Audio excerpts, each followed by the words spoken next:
6 small financial mistakes that are costing you tons of money. Eliminating financial mistakes from your life can go a long way towards making your life financially successful, but sometimes mistakes can be difficult to correct or even hard to notice. Some mistakes are glaringly obvious, like credit card debt, and some are more subtle.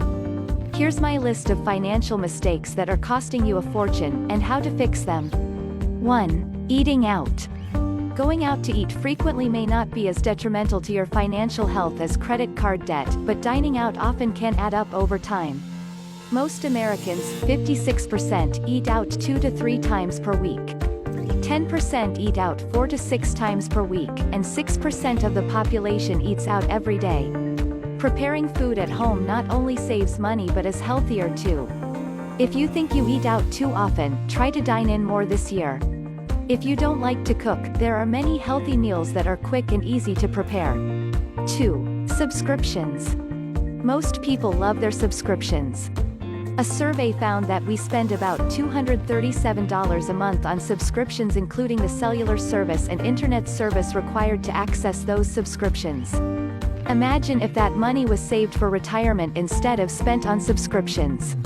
If an 18-year-old saved that amount each month, and earned 8% per year in the market and lost 3% per year to inflation, they would have $511,744 at age 65.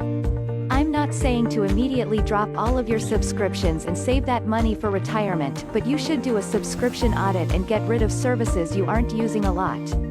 One might wonder how we got to this point. Why does it seem like everything is a subscription now?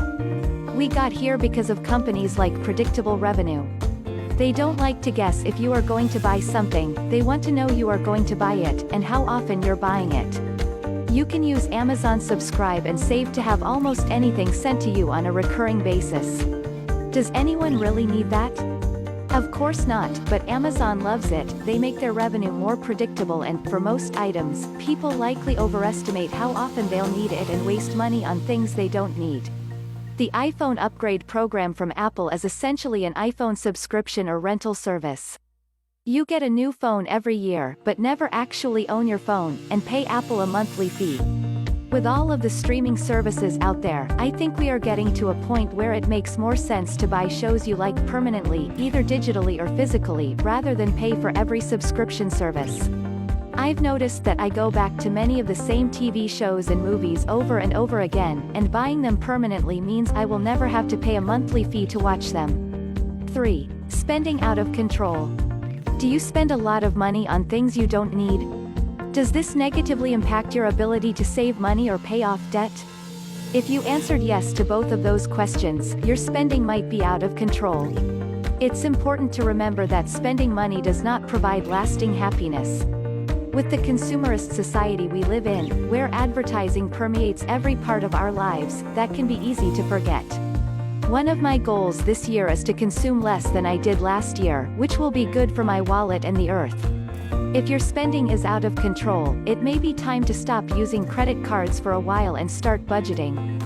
4. Credit cards.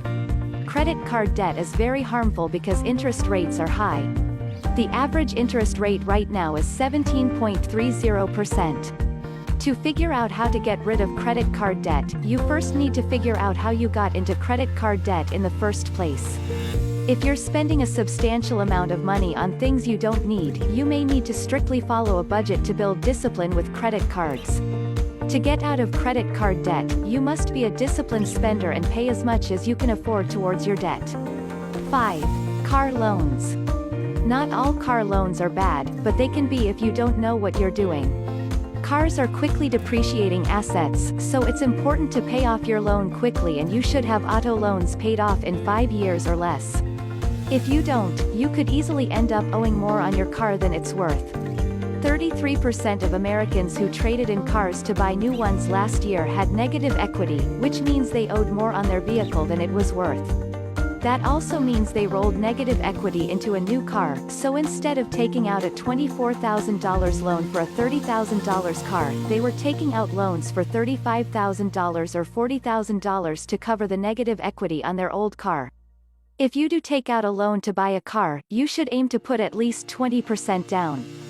Putting money down on your car gives you a buffer between the value of the car and what you owe on the car loan, and makes it harder for you to end up underwater on your car.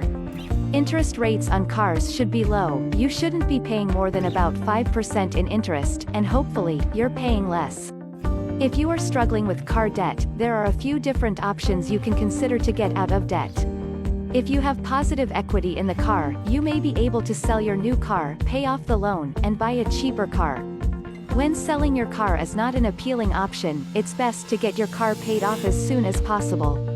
If your car were to break down before it's paid off, you could end up owing thousands of dollars on a worthless vehicle. Salespeople at car dealerships normally want you to take out auto loans for longer terms. This makes the monthly payments smaller, which makes the car seem more affordable.